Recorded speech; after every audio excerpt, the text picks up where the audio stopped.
Mr. Foreign Minister, thank you for giving us your time. Pleasure, my pleasure. So we are here in Moscow, and I came from Hungary, from Budapest, and just a few days ago, and Moscow is beautiful. This is the first time for me in Moscow. And when we planned this interview, there was a plan for you to come to Budapest with Marco Rubio, the US Foreign Minister. You were going to help to set up a negotiation between President Putin and President Trump. But finally you didn't come. We heard many different stories about why. What really happened? Is everything okay between you and Mr. Rubio and between Russia and the United States? Well, it's up to you because you're a journalist and your job, your profession is to analyze what is going on. It is not very difficult because these days, for example, the American foreign policy is as open as it could be. The President of the United States explains every day how he feels about one thing, about another thing. And this is, I think, very interesting for the journalists to be in a position to get this information straight from the leaders. President Putin yesterday commented upon the Russian-American relation at this particular stage.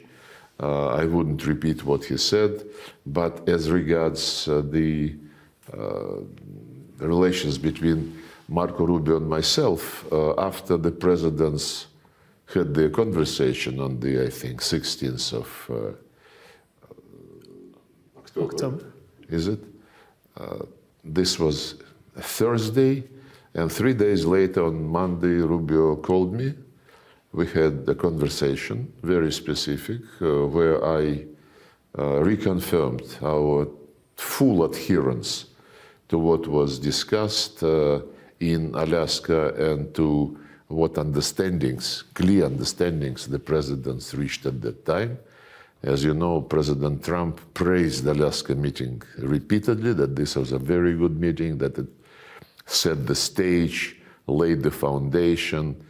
He said there are a few issues to be fine-tuned, but this could be done easily. One issue is important, he said in his comments about the outcome of Alaska, but this important issue is absolutely subject to finding a solution, which is absolutely our assessment. After we talked with Marco Rubio regarding following up on the results of Alaska, he did not mention any new meetings or conversations, and I did not raise the issue because the entire initiative was coming from the United States, and we would be, I thought we would be ready to move as the Americans feel comfortable for themselves. Then the State Department issued a communique about our phone conversation, if I remember right, which said that we had productive discussion with Marco Rubio, and at this stage there is no need in a personal meeting between the Secretary of State and the Foreign Minister of Russia. So I concluded that the meeting was really good if they made such a comment. And I understand what is behind it. Behind it is the clarity with which we discussed the necessary steps together with Marco Rubio, steps which the Russian Federation and the United States can take to implement very clear, very blunt understandings reached in Alaska. Obvious, if you are talking, we feel the chance the conflict can be ended. But after, when we read the press, it's a different pictures. But why will you not call back Marco Rubio in this situation? And you can call back Marco Rubio and say, hello, I read in Reuters the articles, and Mr. Trump told this and this. Miért nem beszélnek gyakrabban egymással? More often with each other? Once again, Why Why don't don't you want to talk more often with each other? more often. Why? I called him before Alaska, soon after Alaska, and we met in New York just 3 weeks ago. And as I said, the initiative to have this, look, President Putin came to Alaska with the agenda which had been brought to Moscow by Stephen Witkoff few days before the Alaska summit. And we looked into the proposals which Stephen Witkoff brought, and we said that we need to think about it. And then in Alaska, President Putin said that he is ready to cooperate on the basis, which was on the basis of the concept and the framework which the envoy of President Trump brought to Moscow, and which they continued to discuss in Alaska. President Putin repeated each and every element of the concept which was brought by Stephen Witkoff, and was asking Stephen Witkoff, who was present at the discussions in Anchorage, is that right? Is that right? Everything was confirmed. And then President Putin said that we are ready to accept your concept, and that's how we believe we can move in specific terms on the basis of what you proposed. Then there was no direct response. They agreed that they should take some time to think about it. President Trump said he needs to talk to his allies, who, as you remember, came to Washington next day. Zelensky was brought with them. And President Putin, of course, briefed his allies, our neighbors, and strategic partners. Then there was no, so the ball was there on the side of the Americans, who proposed something which we eventually were ready to accept. And in New York, I reminded Marco Rubio about this sequence of events. He said, yes, we are still considering, we are trying, we are interested. So from the diplomatic point of view, we don't want to interfere in their internal considerations. We don't want to create some discomfort for the United States, which is under huge, unbelievable pressure from the European hawks, from Zelensky and others who don't want to have any American-Russian cooperation on anything.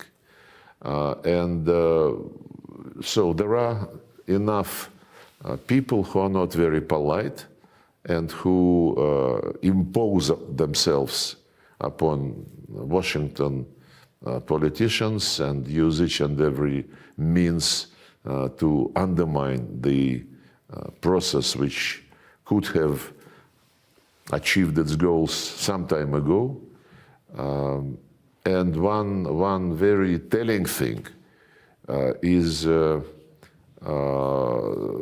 trying to push President Trump from the logic which he repeatedly presented in the past, and I will quote a couple of his statements regarding how this crisis should be resolved. He bluntly said, actually he was the first, if not the only, leader in the West, and maybe not only in the West, but on earth, who from the very beginning, even before he was inaugurated, early September, he was still president-elect, he said that you could never have NATO involved with Ukraine. Russia, if Russia has NATO right on its borders, it cannot tolerate it, and I could understand their feelings about that.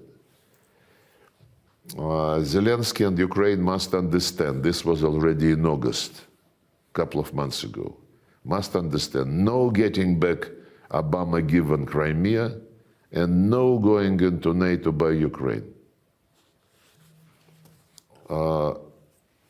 Also in August, Russia said we don't want them on our borders, and they were right. And everybody knew you just can't do that. And actually in Anchorage, I almost quoted, he said, we had an extremely productive meeting and many points were agreed to. There are just a very few that are left. Some are not significant. One is probably the most significant, but we have a very good chance of getting there. That was his statement at the press conference in Anchorage. So he went public with this assessment, which fully coincides with our assessment. And the very significant statement was made on the 16th of August, when he came back to Washington from Alaska, and he said, a great and very successful day in Alaska. It was determined by all that the best way to end the horrific war between Russia and Ukraine is to go directly to a peace agreement, which would end the war, and not a mere ceasefire agreement. This is key. He answered to all those who were, since the probably beginning of spring this year, they radically changed their rhetoric, and if before they were saying, no cessation of hostilities, Russia must be defeated, strategic defeat, and so on and so forth. Then, as of spring, about that time, they started saying immediate ceasefire without any precondition. And they continue to sing this song until now. Rutte, Macron, by the way, Macron, when they shifted to this logic, ceasefire, stop the killings without preconditions, and then we'll see how it goes. And Macron was asked whether this cessation of hostilities, ceasefire, includes the pause in providing weapons to Ukraine. He said, no, it does not. No preconditions at all. So when President Trump, after Anchorage, bluntly, publicly, stated that in his conviction, it is not a ceasefire, but a sustainable, durable peace, which, as he said, must be a long-term peace, a very long-term. And another quotation, we are not talking about a 2-year peace and then we end up in this mess again. This is exactly what happened with the Minsk agreements, which were agreed in 2015, endorsed by the Security Council, and then the Ukrainian government and armed forces were violating the ceasefire announced by the Minsk agreements. And later, 5 or 6 years later, when these Minsk agreements were sabotaged in a very big way, the signatories like Angela Merkel, François Hollande, and the former Ukrainian President Poroshenko, they said, we never intended to implement them. We needed to buy time to rearm Ukraine so that Ukraine is able to continue to fight Russia. So when President Trump, after Alaska, said, we are not talking about a 2-year peace and then we end up in this mess again. It's one of the best characteristics of what happened with the Minsk agreements. And when people now say nothing but a ceasefire, immediate ceasefire, and then history would judge, it's a very radical change. So, But this also means that the Europeans, they don't sleep, they don't eat, they try to twist the hands of this administration. yeah, some people say Russia is inflexible. And are there any Russian conditions in the negotiations that are flexible? For example, about territory. What about the parts of Donbass that Russia has not taken yet? And what about Kherson and Zaporizhia and others? Well, this is all reflected in many discussions. President Putin addressed this issue regularly when he is asked by journalists, or when he meets with President Trump, or with Prime Minister Orban, Prime Minister Fico, all those who are interested in talking to Russia, better understanding Russia's position. They always have a chance, an opportunity to come and discuss whatever is of interest for them. The new territories which you mentioned, they are not actually new territories. They are historic Russian territories. Yes, after the Soviet Union disappeared, this was left inside the former Ukrainian Soviet Socialist Republic, and there was no thought, that this Slavic republic could have leadership which would go the way the Nazis went before World War II. And step by step, Ukrainian government being independent from the Soviet Union, having proclaimed sovereignty and so on, they have been more and more under the pressure and influence of the Brits, Americans and Europeans, who were having a chance to implement the very old dream which Zbigniew Brzezinski expressed a couple of times, and some other American politicians, when they said Russia with Ukraine is an empire. Russia without Ukraine is a mid-level player, in an regional player in international affairs. We never, thought about this in those terms. But the philosophy of the U.S. Politicians who were obsessed with not allowing Ukraine and Russia to be together is very telling. It's the same divide and rule logic, colonial desire to undermine alliances which would not be ruled by you.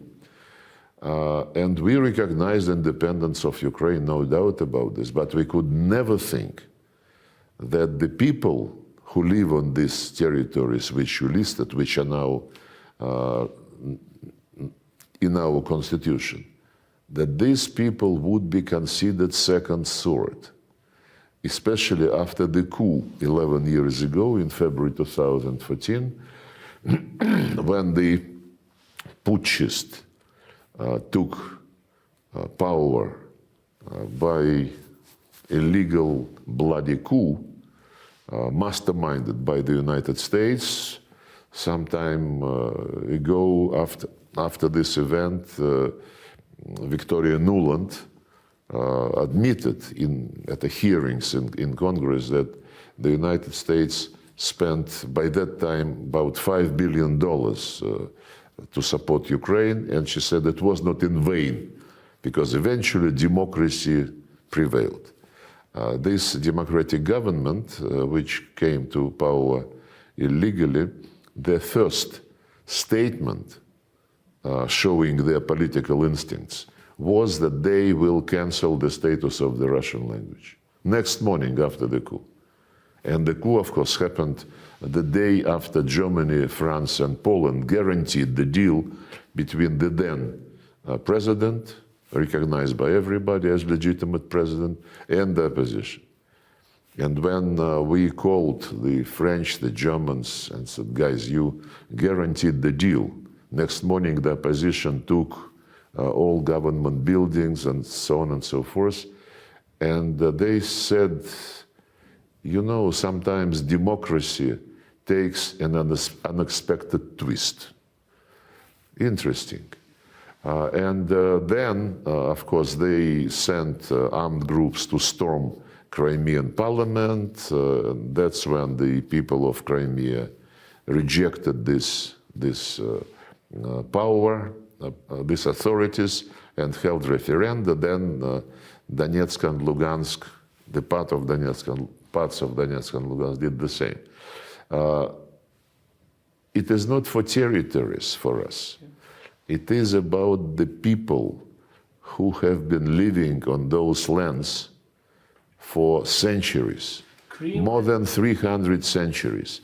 They were building cities, including the city of Odessa, a very famous place which was founded by Catherine the Great, whose monument recently was removed by Zelensky government, who would like to forget all parts of history which one way or another link Ukrainians and the Russians. But this is going to fail. He cannot undermine this. So my point is that, and when President Trump said about NATO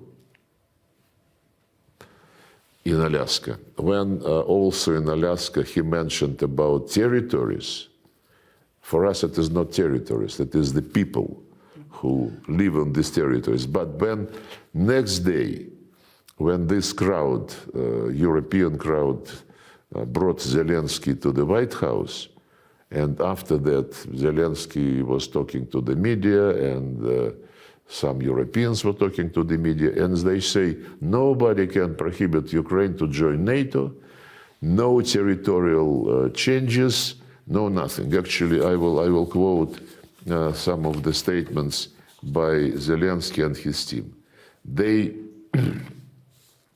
from April 22, when Boris Johnson came and prohibited Zelensky to accept the deal negotiated in Istanbul, which was actually proposed by Ukrainian side and which was initial.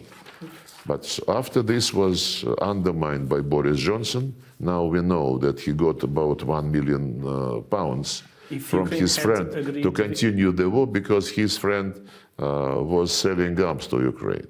So after that, they said no negotiations with Putin, no negotiations, only he must be brought to International Criminal Court. We want European soldiers, we don't want no ceasefires, he was saying only 1 year ago. And then in September this year, he said to give to Putin one or another piece of land, this would never happen. It is not a solution, this is just a pause. And isolation of Russia is what must remain forever. So when people now say ceasefire, ceasefire, we know that they want just to buy some time again. And that this logic, which is deeply rooted in Zelensky, whatever moves him, head, brain, is obvious for any objective observer. Donetsk and Luhansk and Crimea, I understand, but what about Kherson and Zaporizhia? Could Russia ever talk about giving them back to Ukraine? They are also part of our constitution, and the fact that this was not just imposed from above, like in Kosovo. The population was not asked. The representative of the United Nations, who was a former Finnish president, he just said Kosovo is independent, full stop.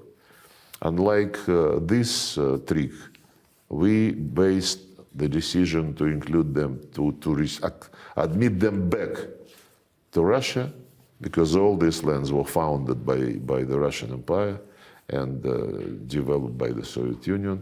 Only after all of them, each of these 4 places after Crimea, held referenda and bluntly expressed their desire to rejoin with Russia. And when we now liberate remaining parts of Zaporozhye, this is the Russian way to pronounce it, and Kherson, the people, in spite of the attempts of Ukrainian army to pull them into mainland Ukraine, they are not, most of them are not leaving. They are staying and they are welcoming the Russian soldiers who liberate them. So this is not our will, our imperialist desire, some people say. This is our concern for the future of the people who feel being part of the Russian culture. By the way, when Zelensky and his entourage, like Macron, Starmer, Merz and others, they still say Russia must get out of Ukraine, out of 1991 borders. And yesterday, I think, they gathered in London for this coalition of the willing, and Starmer, addressing the media before the event, he said that Russia, Putin is the only one who doesn't want peace. And this deserves some explanation. Putin supported the deal between the government and opposition in 2014, immediately after the coup.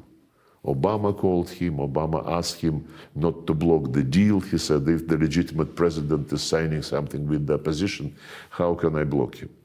And then, you know what happened? The coup and explanation by the Europeans that sometimes democracy is very tricky. They did not lift a finger to stop this putschist, though they knew very well that they came to power under the neo-Nazist banners. Then in 2015, the Minsk agreements, we negotiated the Minsk agreements. We were prepared to implement them.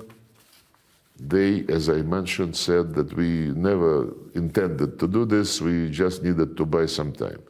In April 2022, a couple of weeks after the special operation started, Ukrainians asked for negotiations. We agreed, we held several rounds in Belarus, and then moved to Istanbul. And in Istanbul, as I said, the Ukrainian delegation put a paper with the principles to be developed into a treaty.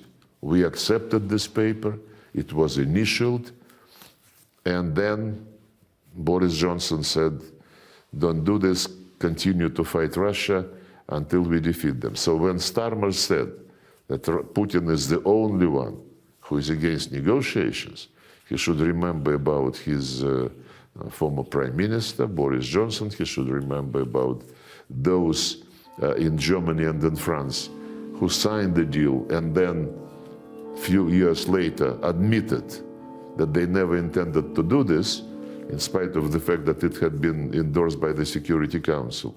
And then Starmer continued to say that Putin must stop atrocities, must stop killing children, and he must withdraw to the borders of 1991. On children, it's a shame.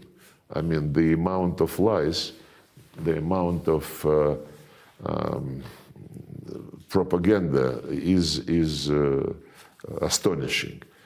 We have been hearing that tens of thousands of children has been stolen by Russia from their parents, and after the Istanbul process started this year, there were 3 rounds.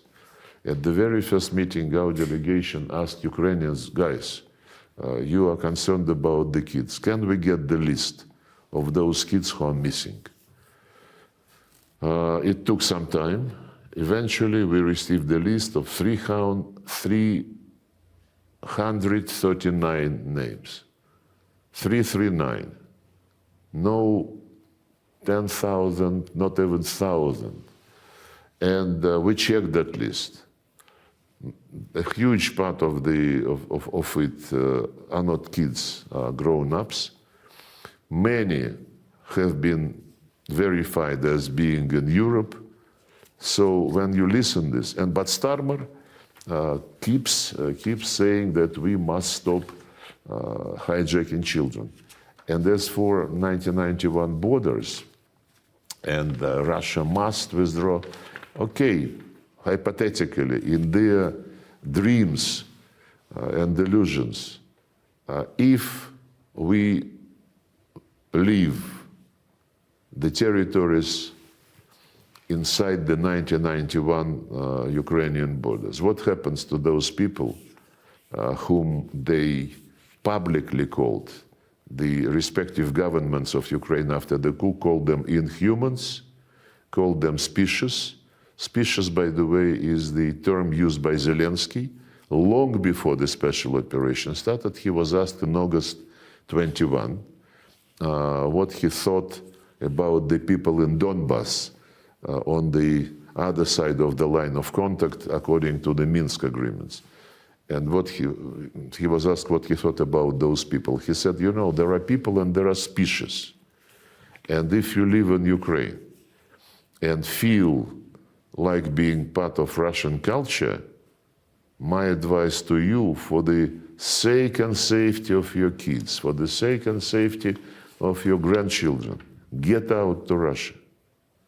So, in fact, Donetsk, Lugansk, Zaporozhye, and Kherson, the population of these four territories, they follow his advice. They go back to Russia. And what about Odessa? Because President Putin told the Hungarian journalist Gábor Stier in the Valdai discussion that Odessa is an ancient Russian city. What did you mean by that? I just mentioned, it's just the fact which any educated person know very well, that Odessa as a city, there was a very small village on that spot. And Catherine the Great founded Odessa. She built Odessa. She built the ports, she built roads, factories, and that's what is meant. And Odessa was always an international city, famous for its good humor. And Odessa, of course, is the heritage, and it is part of the UNESCO list of world cultural heritage. But when the monument to the founder of the city, Catherine the Great, was removed by the Nazist regime, UNESCO just stayed shut up. And the French Director General, Madame Azoulay, did not comment upon it at all. If the negotiations don't work, when will Russia say we have reached our goals and end the war? Look, the goals have never changed. I gave you some examples. When they started strategic defeat to Russia, no negotiations, and now they're pleading and threatening. Ceasefire immediately without any preconditions because Ukraine is running out of weapons and we need to replenish the weapons for Ukraine. Or there must be sustainable long-term peace, as President Trump said after Alaska. Now the Europeans are trying to dominate the agenda with the rhetoric about ceasefire. They zigzagging, depending on what is going on the front line. We are convinced that to save the people from the Nazist regime, the people who have always been part of the Russian culture, they spoke Russian language, they were teaching their children in Russian. They watched Russian movies. They got news from the Russian media outlets, culture, theaters, what have you. And when all these have been prohibited by legislation, the Constitution of Ukraine still states that the state of Ukraine guarantees the rights of national minorities. Russian minority is highlighted separately, Russian and other national minorities as regards education, what have you. And when all this was cancelled by law, and they started this cancelling in 2017, long before the special operation started, and since then, and this was another root cause, the root cause number one, NATO, because it was intended to pull Ukraine into NATO and to build military bases in Crimea, on the Sea of Azov, just on our doorsteps. And I quoted President Trump, who bluntly explained why it's absolutely unacceptable to Russia, and everybody must understand this. But another root cause is extermination of everything Russian: history, language, media, culture, education, toppling and destroying the monuments to the Russian representatives who founded Ukraine in the eastern and southern part, toppling the monuments to those who saved Ukraine and Europe from Hitler and his Nazist troops. And we ask from time to time, publicly and individually, we ask our colleagues who show any interest in, helping to settle this conflict. We ask, why are you, okay, NATO, it is something which not too many people would like to get into publicly, but human rights, it's in the United Nations Charter. It says everybody must ensure human rights irrespective of race, gender, language, or religion. Language, as I said, totally banned by law. In practice, people still use Russian language because it is their native language. Ukrainian Canonical Orthodox Church had also been banned by law, and but people only ask, when are you going to end the war? When are you going to have a ceasefire? It's not honest, if you wish.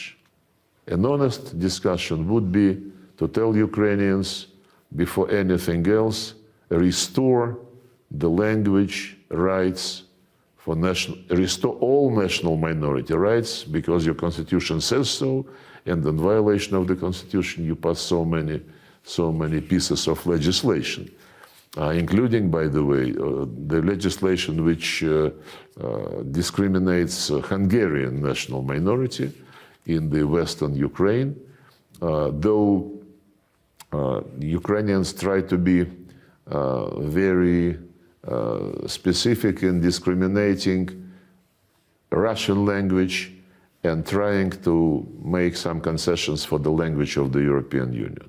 There is no single international convention which says that there are some languages which are more important than others.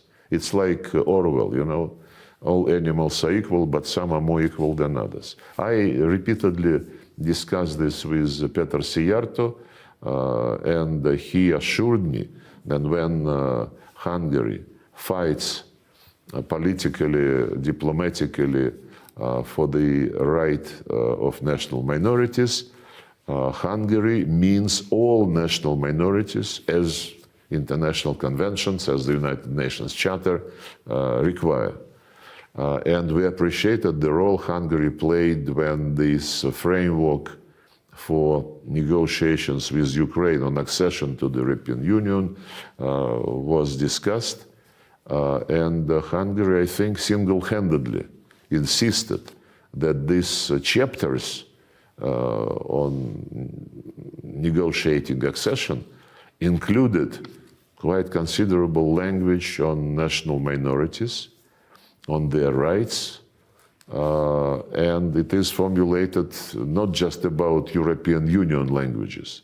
It's about all languages and all national minorities, and we appreciate that Hungary happened to be basically the country which single-handedly achieved this.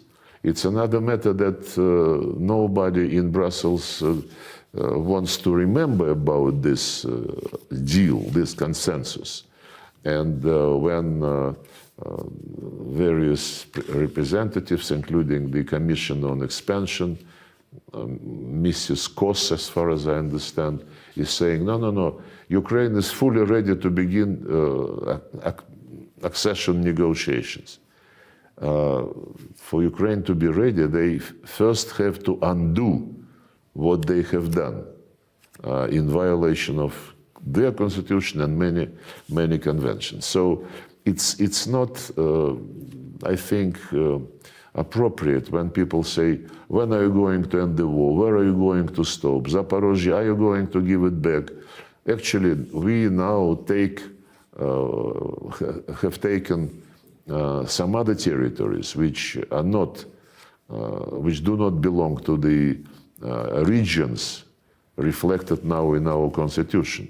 The reason is very simple. We need a buffer zone because Ukrainians continue shelling, bombing, droning Russian including the territories which never were challenged by anybody.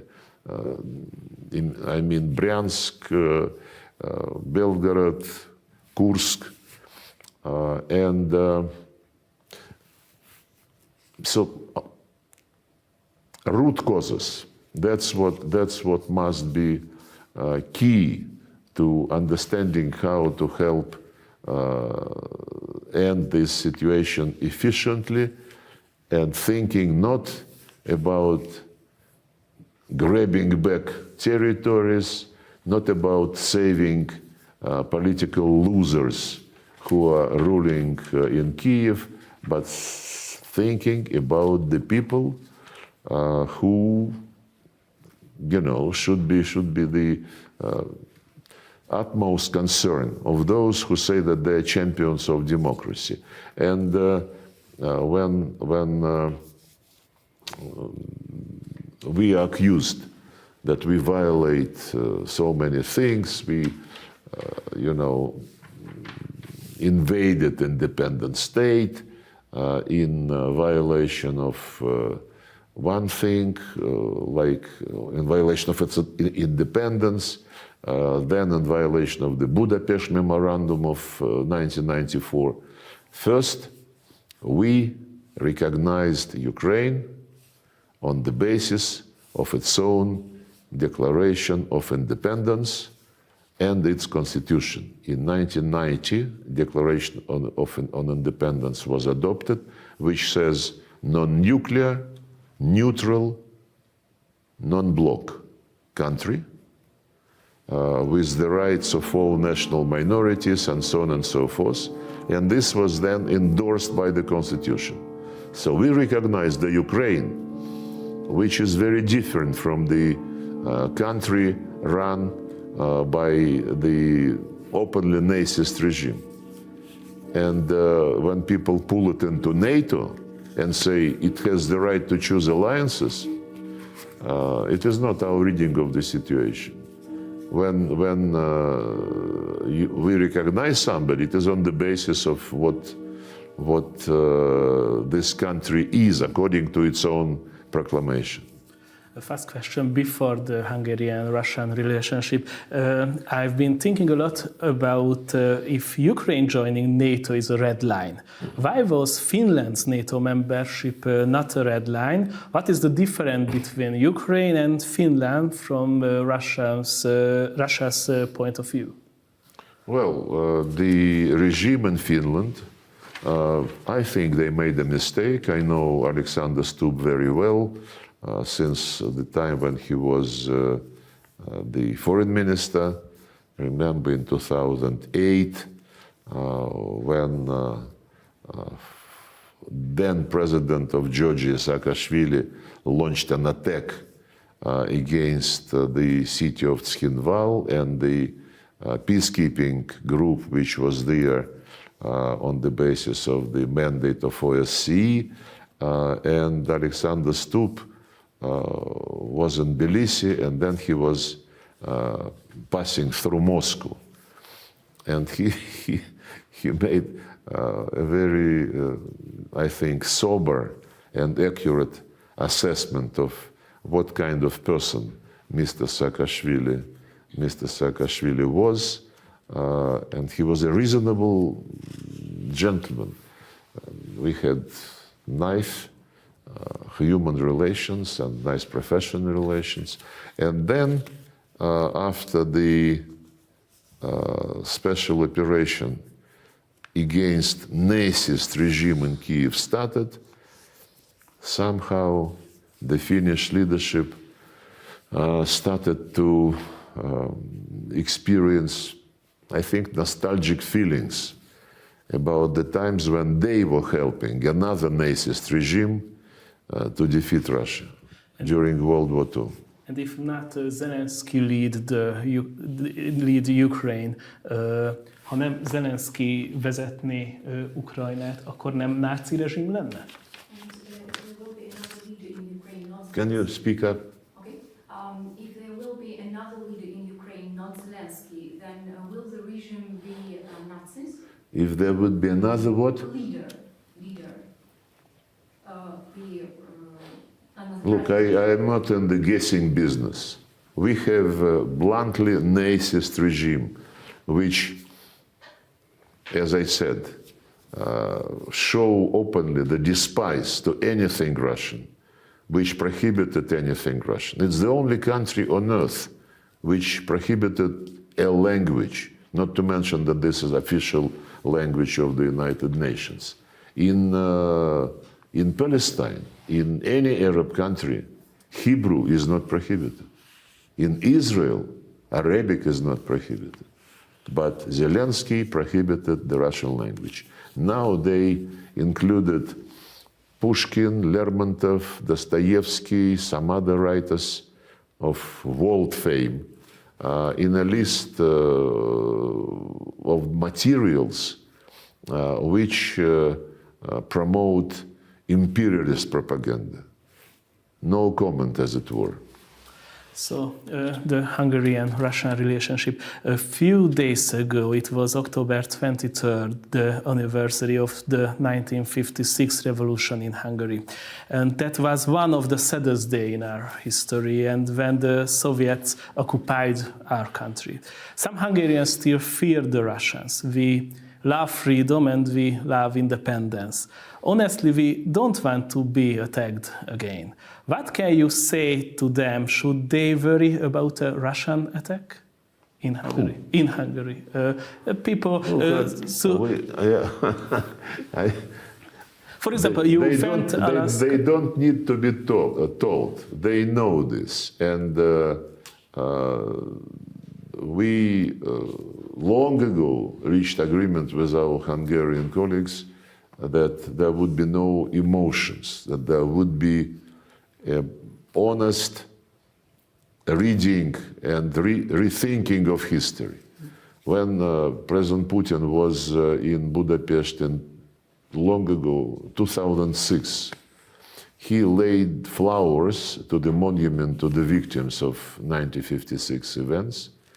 And just recently, he was in Eastern Economic Forum in Vladivostok, I think 2 years ago, in 2023. And he said that this, addressing the issue of 1956, that this part of the Soviet policy was a mistake.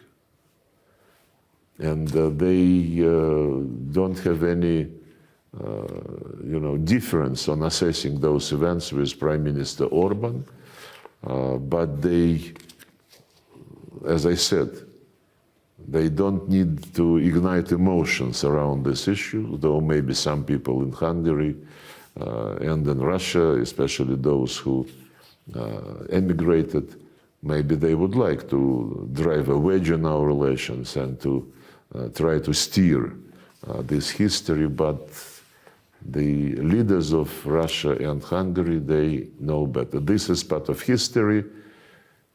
We gave our assessment, Hungary gave its assessment, and we now live a new life, remembering about all periods of our history. There were good periods, there were not very good periods, there were bad ones, but they remain in our memory, they remain in history, and they do not prevent us from develop mutually beneficial cooperation politically, economically, technologically, and other ways.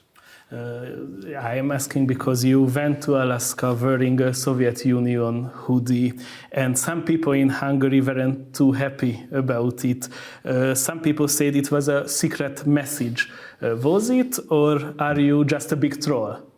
There was some concern that I went to Alaska. You wear a Soviet Union hoodie in Alaska, a hoodie. Sweater. Sweater. Look, we also have T-shirts with the emblem of the Russian Empire. Yeah. Many people wear it. It's part of history. And apart from the fact that the sweater was very stylish, so and it was very... It was a random choice or a secret message in Alaska? No. And do you have Columbia sweaters or Novorossiya sweaters too? Look, in any country, there are parts of clothing devoted to history, to some bright moments of history, or to some moments when, for me, the Soviet Union is my motherland. I was born there. I enjoyed my youth. I enjoyed my employment by the foreign ministry, and I don't think that we should be ashamed of it. On the other, to the contrary, the Soviet Union was the key winner in World War II. Yes, we were fighting with Hungary at that time, we were fighting with Finland at that time, but that was a war which allowed everybody to create the foundation for the new world. The United Nations, everybody is equal, and apart from Nuremberg and Khabarovsk tribunals, basically, we thought that everybody now decided to be forthcoming, like the French and the Germans overcame the old grievances. So did we with many countries who thought that the Soviet Union was exploiting them in the Comecon, in the Warsaw Treaty. But it's very interesting. For example, Germany. Everybody thought that German Democratic Republic was the servant of the Soviet Union, and as soon as the freedom explodes, Germany would be reunited, and it happened. It was reunited, but not the way which people discussed. It was not an equal reunification. It was swallowing by GDR by West Germany. And I know for sure, for example, that no one who used to work in the GDR foreign ministry was left in the United Germany foreign ministry. Many people were left unemployed and so on and so forth. Some other countries, including, I think, Poland, did the same. I don't remember that Hungary was doing something like this, and I believe it is right. I believe that after many wars which were originated in Europe or by Europe, it has to be a different epoch, and we all must unite to build a different world, like we all agreed in 1975 in Helsinki, and developed principles which are now absolutely ignored and grossly violated by those who run OSCE, those who become chairpersons, and those who work as Secretary General. The current Secretary General, our Turkish colleague, is trying to overcome this deficiency, and we wish him very well. But, oh yes, I forgot to mention about Budapest Memorandum. Many people said that invitation to Budapest, the meeting there, would basically mean that it is a humiliation, because Budapest already was once the place where guarantees to Ukraine was signed, and it will be a very bad memory association. People who say so, they never read the Budapest Memorandum. The Budapest Memorandum says that Ukraine, as other former Soviet republics who refused to have nuclear weapons, would receive guarantees. Guarantees as the nuclear powers give to non-nuclear states. That's it. That's all. And these guarantees say that nuclear weapons would not be used against non-nuclear powers who are members of Non-Proliferation Treaty. But parallel with the Budapest Memorandum, a declaration was signed by the same signatories, which contained their commitments, solemn commitments, to observe all principles of OSCE, including national minorities, democracy, freedom of speech, and so on and so forth. All these commitments, which have been reflected in OSCE documents and which were reiterated on the occasion of the adoption of Budapest Memorandum, have been grossly violated by the Ukrainian regime. So we don't think we are in any way violating that document, which played a very important role in that period.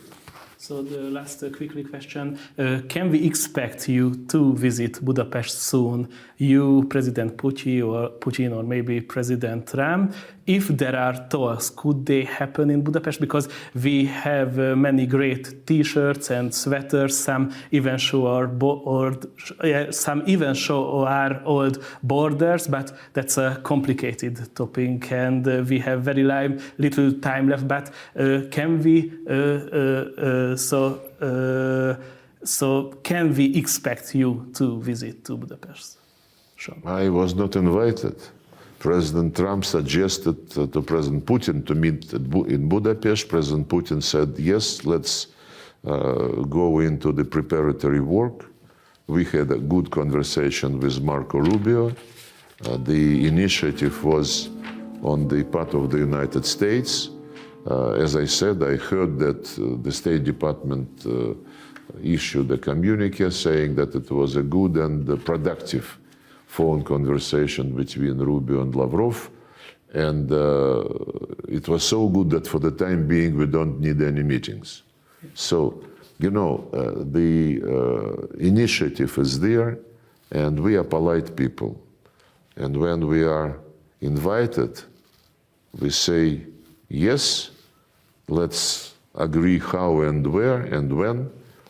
And when this invitation is cancelled, as President Trump said yesterday in the in the White House. Later they said that cancel means postpone. It's up to those who initiated the process.